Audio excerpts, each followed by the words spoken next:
Assalamualaikum warahmatullahi wabarakatuh. Saya Hilmir Akbar dari Program Studi Matematika 2023 kelas B. Di sini saya akan mempresentasikan tentang Pancasila dalam kajian sejarah bangsa Indonesia. Kemudian masuk kita pada pengertian dan pentingnya Pancasila dalam kajian sejarah bangsa Indonesia. Pancasila adalah dasar negara Republik Indonesia yang terdiri dari 5 sila. Nama Pancasila berasal dari bahasa Sanskerta. Panca berarti 5 dan sila berarti prinsip atau asas. Pancasila Pancasila menjadi falsafah hidup bangsa, pedoman dasar dalam penyelenggaraan negara dan kehidupan sehari-hari. Sebagai dasar negara, Pancasila mencerminkan jati diri bangsa Indonesia, menjadi pedoman dalam kehidupan negara dan bermasyarakat. Pancasila mempersatukan bangsa yang terdiri dari berbagai suku, agama, ras, dan golongan dengan nilai-nilai yang universal dan inklusif. Kemudian sejarah Pancasila pra-kemerdekaan. Satu, nilai-nilai Pancasila dalam sejarah perjuangan bangsa. A. Pada masa kerajaan Sriwijaya. Nilai sila pertama yaitu terwujudnya dengan adanya umat agama Buddha dan Hindu berdampingan secara damai. Nilai sila kedua, terjalinnya hubungan antara Sriwijaya dan India atau dinasti Harsha.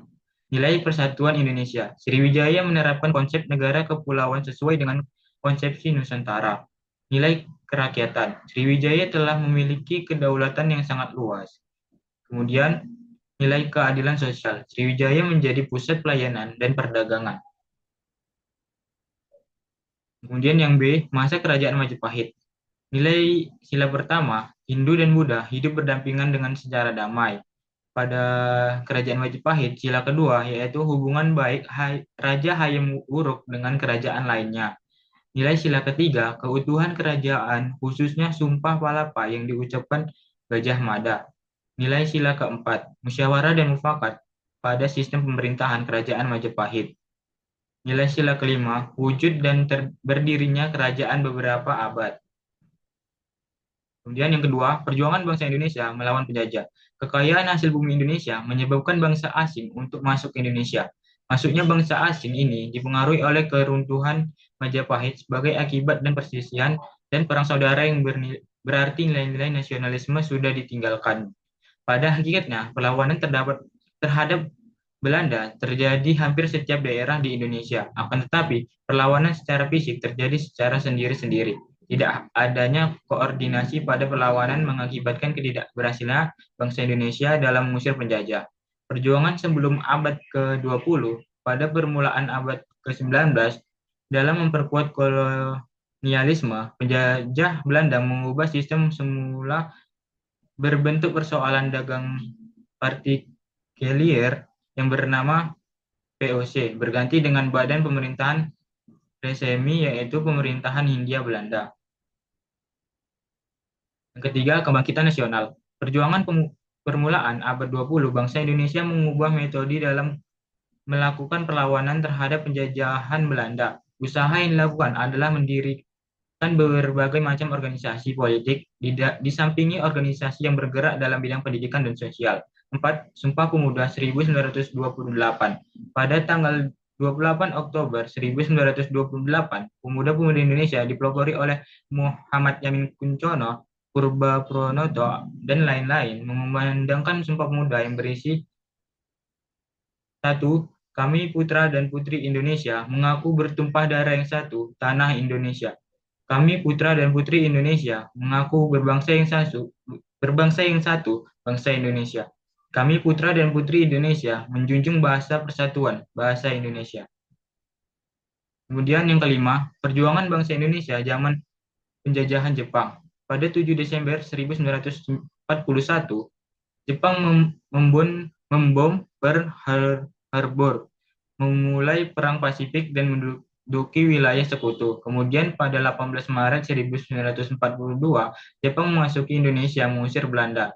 Propaganda Jepang untuk mengusir Belanda dan memerdekakan Indonesia sebenarnya hanya siasat semata. Jepang menggunakan janji kemerdekaan sebagai alat untuk mendapatkan dukungan dari rakyat Indonesia dalam Perang Asia Timur Raya. Padahal tujuannya hanya untuk memperkuat kekuasaan di wilayah. Kekecewaan bangsa Indonesia akan janji tersebut menimbulkan perlawanan seperti pemberontakan PETA di Blitar. Kemudian yang keenam, Pancasila Prakemerdekaan. Persiapan kemerdekaan Indonesia atau BPUPKI yang berlangsung pada Juni 1945. Sidang tersebut membahas dasar negara untuk Indonesia yang merdeka. Soekarno mengusulkan 5 prinsip yang disebut Pancasila. Yang pertama yaitu kebangsaan Indonesia atau nasionalisme, kemudian internasionalisme atau perikemanusiaan, mufakat dan demokrasi, kesejahteraan sosial, dan ketuhanan yang berkebudayaan. Muhammad Yamin mengajukan 5 dasar yang disebut Dasar Negara Republik Indonesia. Yang pertama, peri kebangsaan, kedua, peri kemanusiaan, ketiga, peri ketuhanan, yang keempat, peri kerakyatan, yang kelima, kesejahteraan rakyat. Supomo mengajukan gagasan tentang konsep negara integralistik. Prinsip yang diusul Supomo meliputi 1. Persatuan, 2. Kekeluargaan, 3. Keseimbangan lahir dan batin, keempat musyawarah, dan kelima keadilan sosial. Setelah didebatkan, Pancasila versi Soekarno disepakati sebagai dasar negara dan dituangkan dalam pembukaan Undang-Undang Dasar 1945 dengan sedikit perubahan yang tercantum dalam Piagam Jakarta pada 18 Agustus 1945. Kemudian sejarah Pancasila pasca kemerdekaan. 1. Pancasila era Orde Lama. Terjadi dua perbedaan besar terhadap dasar negara yang berpengaruh terhadap munculnya Dekret Presiden. Dekret Presiden berisi pembubaran konstitusi, kembali ke Undang-Undang Dasar 1945, pembentukan Majelis Permusyawaratan Rakyat atau MPR. Sidang Umum PBB tahun 1960, Soekarno memperkenalkan Pancasila sebagai dasar ideologi Indonesia. Dalam pidatonya yang berjudul To Build the World Anew, Soekarno menyampaikan pentingnya Pancasila sebagai alternatif ideologi bagi dunia. Kemudian Pancasila era Orde Baru. Presiden Soeharto mengatakan bahwa Pancasila sebagai pegangan hidup bangsa akan membuat bangsa Indonesia tidak lemah. Bahkan, jika ada pihak-pihak tertentu mau mengubah Pancasila dan menyimpang dari Pancasila, pasti digagalkan. Presiden Soeharto mengeluarkan instruksi Presiden nomor 12 tahun 1968 yang menjadi panduan mengucapkan Pancasila sebagai dasar negara, yaitu 1. Ketuhanan yang Maha Esa, 2. Kemanusiaan yang adil dan beradab, 3. Persatuan Indonesia, keempat, kerakyatan yang dipimpin oleh hikmat kebijaksanaan dalam permusyawaratan dan perwakilan, kelima, keadilan sosial bagi seluruh rakyat Indonesia. 3. Asas Tunggal Pancasila. Pancasila sebagai dasar dan ideologi negara Indonesia harus dijadikan satu-satunya asas dalam kehidupan berbangsa dan bernegara. Dalam pidato-pidatonya, Presiden Soeharto mendorong Pancasila sebagai satu-satu asas negara untuk menciptakan stabilitas, menolak ideologi lain, memperkuat identitas nasional, dan memastikan pendidikan Pancasila di kalangan generasi muda demi persatuan dan kesatuan bangsa Indonesia. Orde Baru, yang dipimpin oleh Presiden Soeharto, dianggap gagal dalam mengelola pemerintahan karena menerapkan kekuasaan otoriter, maraknya korupsi dan nepotisme, ketimpangan ekonomi yang semakin lebar, serta krisis multidimensi yang berujung pada kerusuhan dan demonstrasi besar-besaran yang menyebabkan runtuhnya rejim pada tahun 1998. Keempat, Pancasila era reformasi. Pancasila yang seharusnya sebagai nilai dasar moral etik bagi negara dalam kenyataannya digunakan sebagai alat legitimasi politik.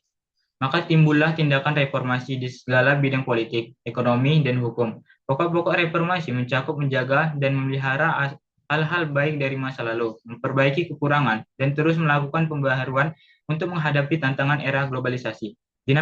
Dinamika Pancasila pada era reformasi lahir dengan semangat menghapuskan pengalaman-pengalaman buruk penyelenggaraan pemerintahan sebelumnya. Pancasila merupakan cita-cita bangsa Indonesia yang harus tetap dipertahankan di masa yang akan datang. Sekian presentasi dari saya. Terima kasih. Wassalamualaikum warahmatullahi wabarakatuh.